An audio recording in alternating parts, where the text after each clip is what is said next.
meaning that the y-intercept to be greater than 4. What we should first remember first is the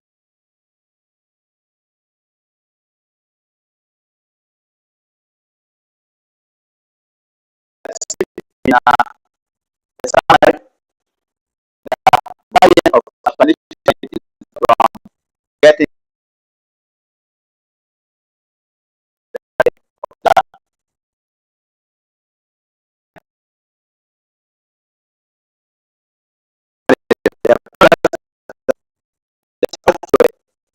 for the object at this point. So what are we going to do? I will make this y the subject. If I'm going to make y the subject, I will ensure that I bring the negative 3x and the 2 on the other side so that we remain here with the 4y. So we'll have the 4y. Because this one here is a negative, it will go that side as a positive. And because this is a positive, it goes that side as a negative. So we are going to have 3x minus a 2. Then I'm looking for y, meaning that I'm going to divide both sides by 4, and by 4. So in a simple way, our line, the path to L1 should be 3 over 4 of x minus, this is the same as r. That's when you divide 2 divided by 4. But they are saying that was the point given. So we are going to get our gradient from the line 1. If I compare this line y equals to 3 out of 4 of this with, if I compare it with the y equals m x plus c, you realize that the y and the y are the same. We are having 3 out of 4 and m, and we are having x and x, negative half and c. But my m is getting the value of m. And in our comparison, we said our m is the same as, if I compare with that, will be 3 out of 2, will be 3 out of 4. That's if I look at the line 1 and the general equation of the line. So we're going to use this line.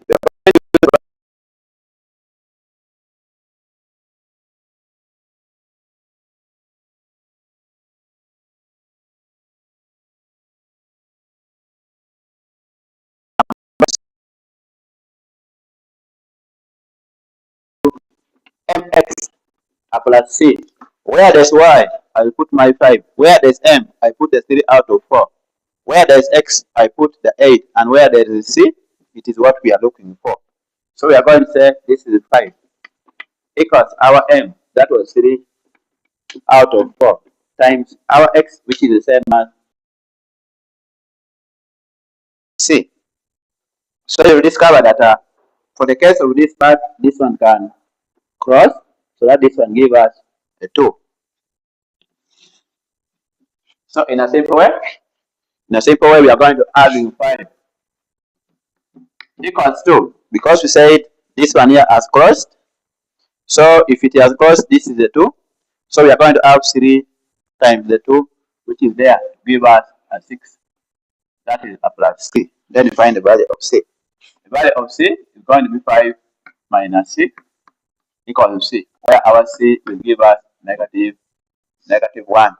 So meaning our second pathway will come from substituting the value of m and the value of c into the general equation.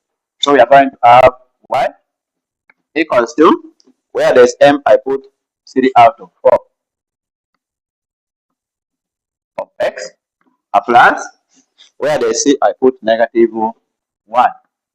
That. So we are going to say, therefore, the equation of the second pathway is y equals to 3 over 4 x minus 1. That is it, our equation for the second pathway.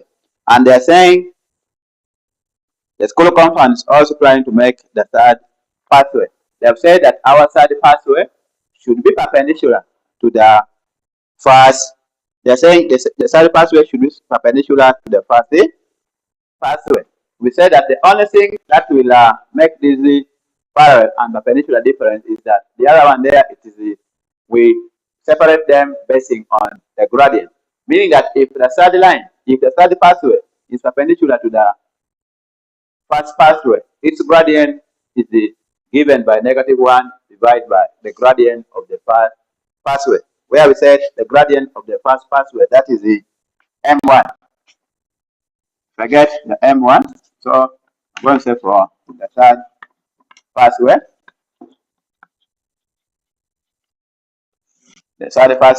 we are still going to use y equals mx plus c at the 0, 7. That's what they have told us. They have told us the point that is considered there is at the 0, 7. So let us look at the gradient of the third pathway, which is perpendicular. So we are going to relate it to this. Given the first gradient, the gradient of the first line, that was 3 out of 4. So I'm going to say that if my M1 is 3 out of 4, this is the third line, so I'm going to use M3. I'm going to say now that my M3 is given by -1 divided by M, what we are dealing with the third line. So we have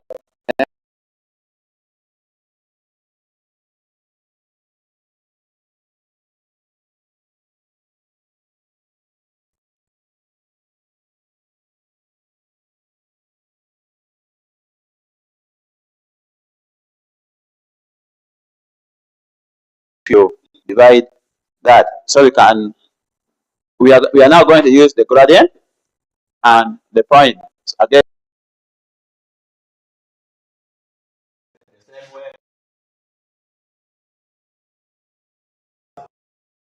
M, and for x and y into our line y equals to mx plus c. At this point, our x is 0 and our y is 7. Our m is the same as -4 over 3.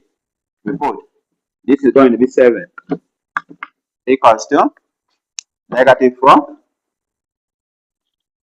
over 3 times our x, which is a 0, plus c. You know very well that any number times 0 becomes a 0. So meaning at this point our c will only be equals to 7. So if our c is equal to 7, I am going to use the c. We have got 4 over 3. I substitute here. So you have the y equals to -4 over 3 of x plus our c, which is the 7. So this one here will represent the equation of the third pathway. So we are going to say the equation of the third pathway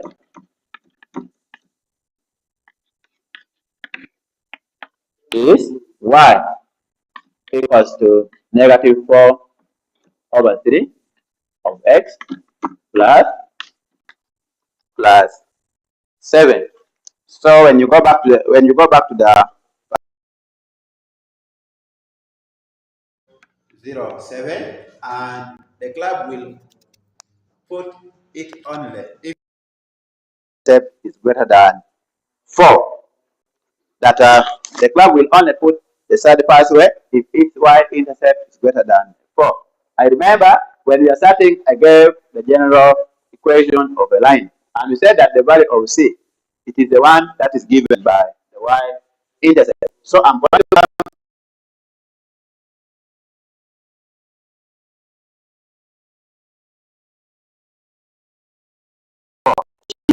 being given by the question. In our conclusion, we have to conclude by saying the club put the third intercept of 7 is greater than 4. I repeat, the club will put the third password since the value of the y-intercept of 7 is greater than 4.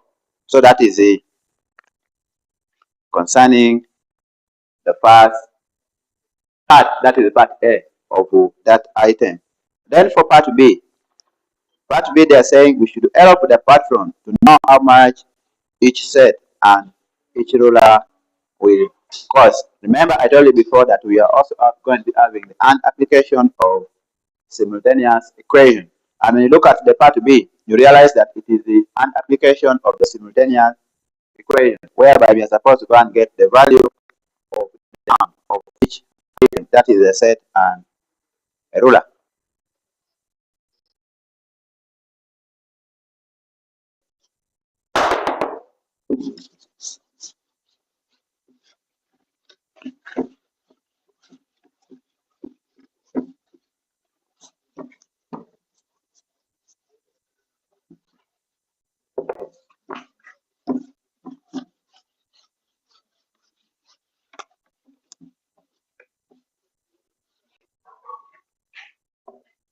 So on that part, we'll have, I will say, part B, let can say R,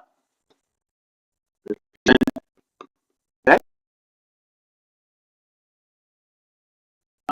me say R represent ruler, the sets. So that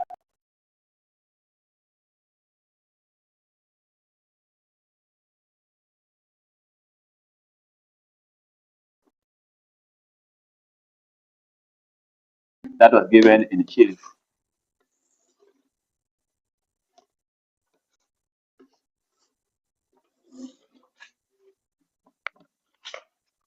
Look at statement by statement. In the first statement, if you follow in the middle part of the question, they're saying she was informed that a ruler and a set together cost shilling 5,000. A ruler, they are meaning one ruler, and one set, they are saying cost shilling 5,000. And then the next part, what they are saying that the city sets and two rulers is Uganda shilling 11,000. That is having two rulers and three sets, Uganda shilling 11,000. Then also at the same time, they are saying the patron wants to buy 8 rulers and 60 sets. You want to buy 8 rulers and 6 sets. But at this point, he doesn't know the cost of those. So I'm going to let it to be X. That if I get the 6 rulers and 6, and when I get the 8 rulers and 6 sets, it is given by the X. So, and they're saying the budget or the amount she has planned for is a Uganda shilling 40,000. Meaning that we are supposed to look at if this person is to buy the eight rulers and 6 sets, will our amount not exceed the 40?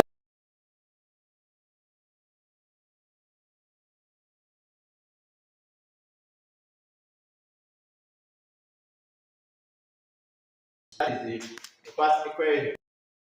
So I get the 1 times R, which is the same as R. Then I get the 1 times S, which is the same as the S, being equals to 5,000. Then the second one becomes the 2R plus 3S. That is the 11,000. Then the third one is 8R plus 6S equals to X.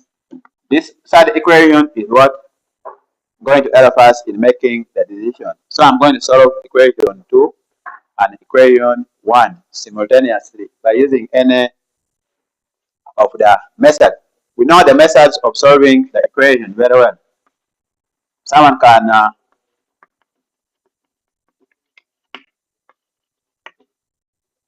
use any of the three methods. We know the method of elimination, We know another method of substitution, and another method we can also base on is a graphical method. All these methods, if you use them correctly, they all give the same answer, meaning that whenever I look at those numbers, I can use any of the method. In some point, someone can also use the matrix method. Still, we get the same answer based on the four methods. So at this point, me, I'm going to use the method of this time. I'm going to use the substitution because in the first number we use elimination.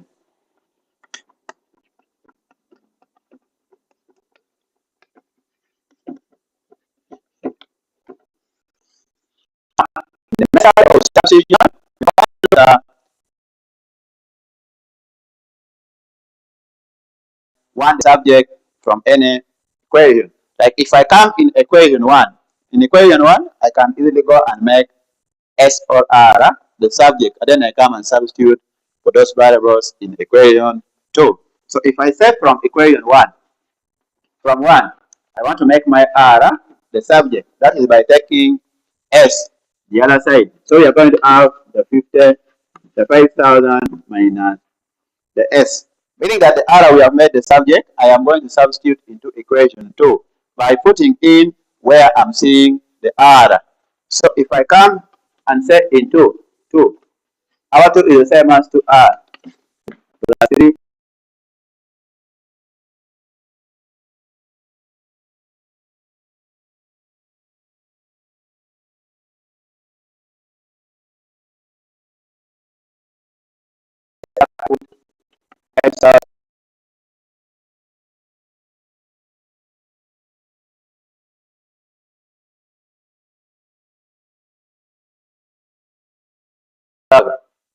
Meaning that if I multiply, we'll have this one as 10,000. This one will be negative 2s, and then this is cs equals to 11,000. We can complete this by collecting like term and simplifying for the value of the unknown s. Here we are going to have 1, that is 10,000. Negative 2 plus 3 becomes 1. So it means we are going to have s equals to 11,000. Then we collect like term. Your s will be 11,000 minus 10,000, whereby the s will be shilling. Uganda shilling.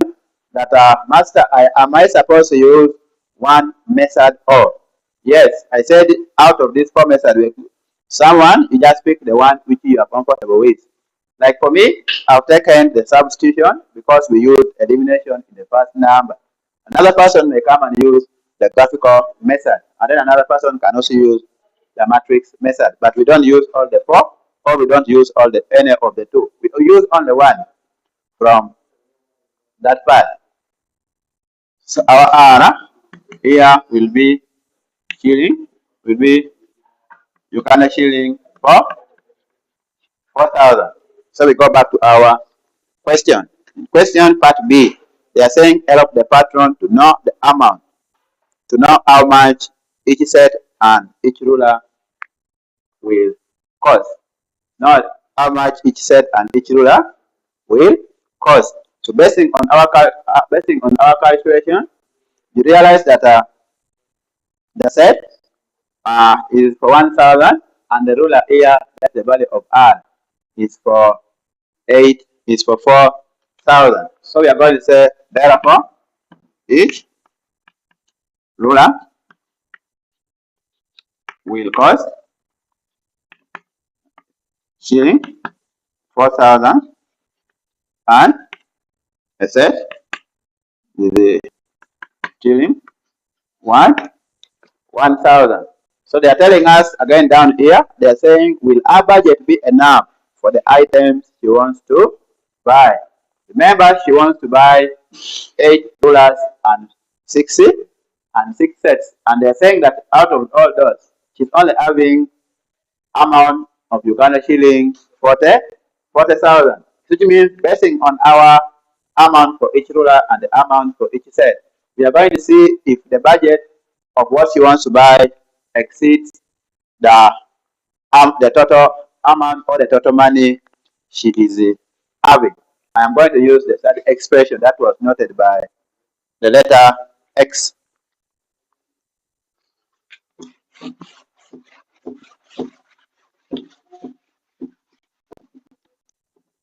So we are going to say using, you can say X equals to, this is going to be 8R plus 6S. I'm going to substitute for R and for S. Our R, we said that it was 4,000 plus 6. Our S, we said it was 1,000. So this is the same as 32,000 plus 60,000. So you realize that our X will be Uganda shilling 38,000. So we go back to our question. For our budget, we say here, we will say our budget. Therefore, our budget, our budget is enough to, our budget is enough to buy $8 and 6 cents, since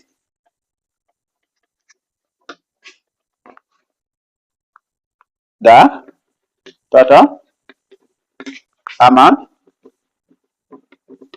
is less than our budget.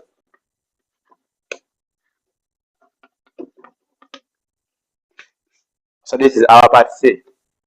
Since the total amount is less than our budget. So that was the concerning an application of the simultaneous equation. Now we have the last paragraph and the final part of the item. The last paragraph, they're saying the school compound patron also manages the school bakery, and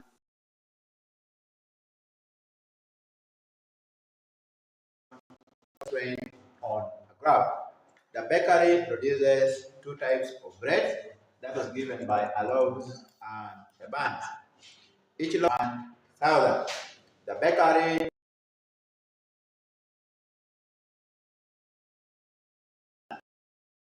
be exceeded. In addition, the bakery must produce 20 pieces of bread to meet the customer demand.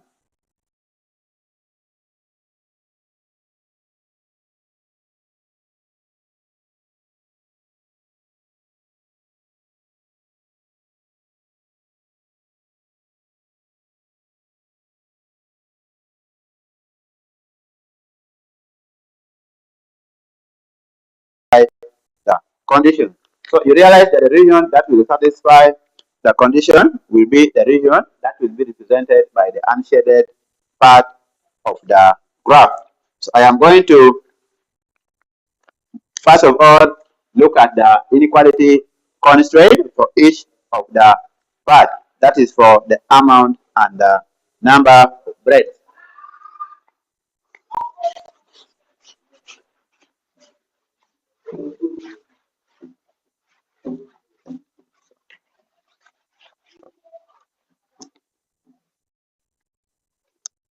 So we can come here and say that is the part D. I'm going to say let X represent the loaf and Y represent the bands.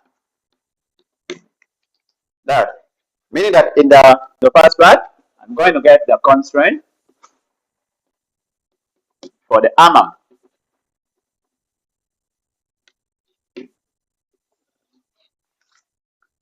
On the constraint for the amount, they are saying that this person, that each loaf is for Uganda shilling 2,000 and the band is for Uganda shilling 1,000. But they are saying that the amount should not exceed 100,000, which means if I get the 2,000 that was put on the loaf of bread, and then I combine it with the 1,000 that was put on the band, this amount should not exceed 100,000. That is it for the amount. I will also look at the constraint for the number of bread. They have said that this person has to produce, that must produce 20 pieces of bread. 20 pieces of bread means it is the loaves and the buns combined. If I combine the loaves, then I combine the bread, you should get a total, which is a maximum of 20. That is our equation 2. This is our 1. Then still I will have to represent the equation y and that. Maybe they will ask us our equation 3. So we can look at how those can be done. Now, we change these constraints into equations once again. Into the equation, you realize the equal sign. So we are going to have the 2,000x plus the 1,001. I will not use the inequality. I'm going to use the equal sign. That is 100,000 for the first part. The second part is going to be x plus y, giving us 20. Then we'll have the x equals 0 and y equals to 0. Then, meaning that what is remaining here is to draw graph. But before we draw a graph, we said that we have the lines that are not direct. That is the line having x and y, meaning that we should have the values of x and the values of y.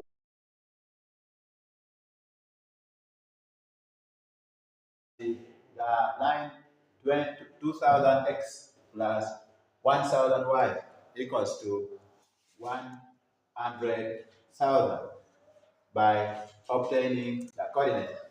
So we have the 2x plus 1,000y equals to 100,000. So you have the x in the table and the y here, meaning that still we are going to base on the first approach of the first number, that if I make my x to be a 0, meaning that x being a 0, it will have to multiply this 2,000. This one here will go. So meaning that we'll have the 1,000 y being equal to 100,000. So meaning that we have 1,000 y equals 100,000. We divide by 1,000, our y may end up being 100. Then we also come and look at the value of y being a 0. That is at that point. If our value of y is a 0, we still go back to our equation. We substitute for y. Where you are seeing y, we are going to put a 0. Any number multiplied by 0 becomes 0. Meaning that if I get 1,000 times 0 is the same as 0. At this point, we will have 2,000x equals to 100,000, whereby we will expect our value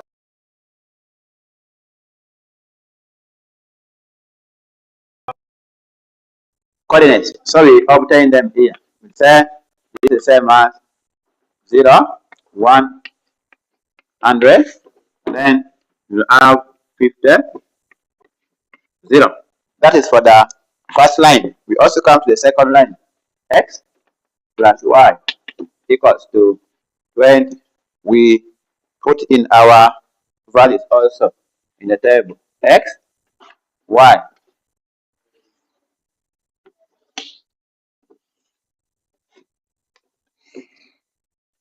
Still, I'm going to use the same. I will still say 0 for x. So at this point, if our x is 0, I will come and say where there's x, I put a 0. So it becomes 0 plus y, whereby any number plus 0 becomes that number. So you realize that your y is a 20. If I come and put 0, even this one here will be 20. So our x, y coordinates will be 0, 20. Then the next one is 20, 0. So we are going to use them now to plot a graph for those given lines.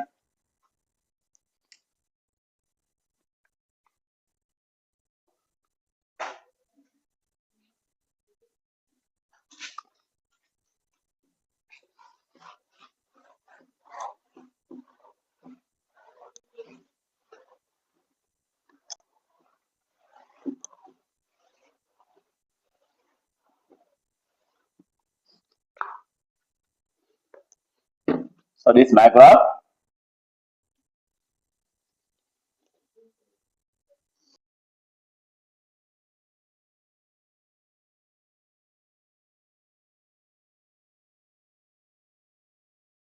Equals to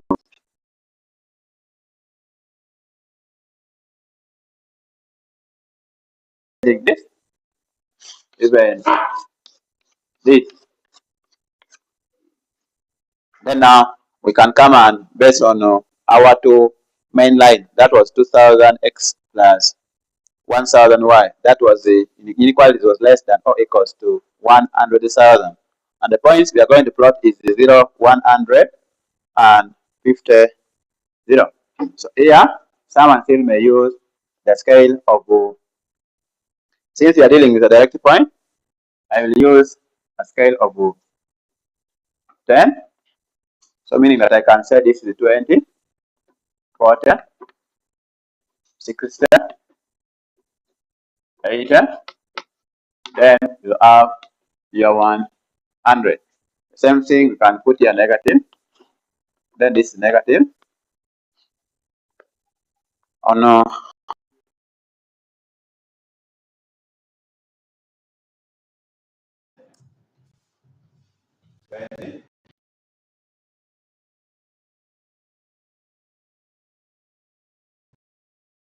60 and maybe 70. Then with the 50, 0. That is for x. Then the nature of the line is supposed to be a solid line because this one was the greater than, less than, or equal to. So I'm going to join the solid line. That is done. So you'll have the 2000 x plus 1000 y, which is equals to 100,000. Then for the next one, it was the x plus y less than or equal to 20, whereby our point we got was 0, 20, and 20, 0. So 0, 20 for x, that is at this point, and 20, 0 for y. So this one also can be join them like that. So this is my line x plus y equals to 20. Now we can look at the constraint or where the curve does, where the graph does not lie. That is by showing the unshaded region. I'm going to start with the first. I'm going to start by testing for the first line. That was the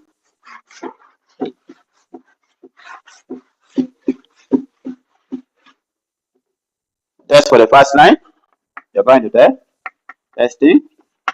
first line was the 2000x plus 1000y less than or equals to 100,000.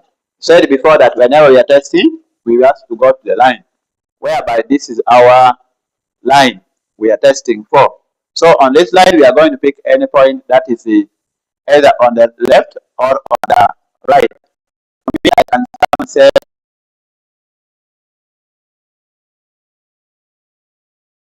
just pick any point. I can pick a point that is lying at exactly the x-axis. That is at the line y equals 0. If I say take, I can take this point because it is not lying on this line, which is 30 for x and 0 for y. So you realize that that point will give us the value of x as 30 and the value of y as 0. We substitute 2 of 30 plus this is 1,000 of y, which is 0. We said this is less than or equals to 100,000. This is the same as this is the same as 1. This is 60,000, which is less than or equals to 100,000. Look at 60,000, it is true that it is less than 100,000. So this is the same as the true. And we said before that the side which is taken by a true or where the point lies, meaning that that side is a true side. Meaning that when I come to my line, the all of this side is a true side. So meaning I am going to shade the upper side of the line. That is for that. We also go to the second line, that is x. It was represented by x plus 1 less than or equals to 20. X plus y less than or equals to 20. This is the line we are talking about. This one here. So meaning that on this line, also I'm going to take any point either from this side or from the upper part, so long as it is not lying on that line. This time I want to take the line which is I want to take the point which is on the upper side or on the right hand side. Like for example, I take a point, let me say I take a point 30 and another value 25 because 25, another value 30 because 30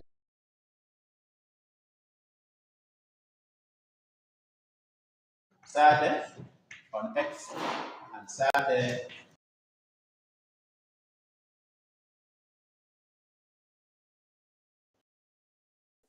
for y, which is less than or equals to 20. So you realize that this is the same as the 60, which is less than or equals to 20.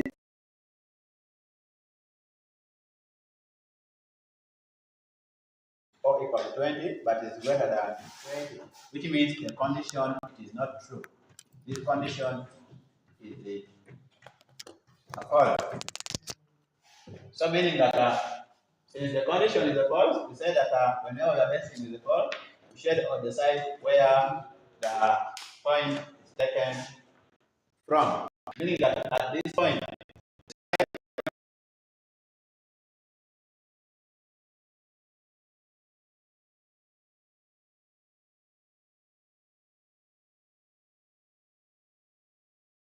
that part as the